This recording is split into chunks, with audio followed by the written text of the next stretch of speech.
Le Brexit, Pierre, c'est dans 2 semaines maintenant. Et oui, ça finit par arriver, dites-moi. Le 31 janvier à minuit, il n'y aura donc plus aucun Britannique au sein des institutions européennes. Cette semaine, pour les 72 élus du Parlement européen, c'est donc l'ultime session plénière. Et déjà, on prépare les cartons et on se dit qu'on passe à autre chose. Au Parlement de Strasbourg, le reportage d'Isabelle Horry.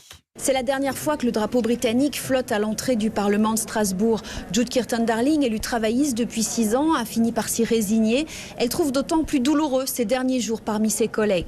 On nous traite comme quelqu'un qui a besoin de pitié. Dans la même manière que les gens parfois traitent les gens qui ont le cancer ou une maladie terminale. On est triste et il faut avoir le temps pour faire le deuil. Certains Britanniques semblent un peu désœuvrés, mais pas la verte Molly Scott-Cato. Elle ne veut pas entendre parler de deuil, elle veut travailler jusqu'à la dernière minute. Je donne des interviews tragiques comme celle-ci par exemple, mais il y a aussi tous ces sujets sur lesquels je veux encore peser.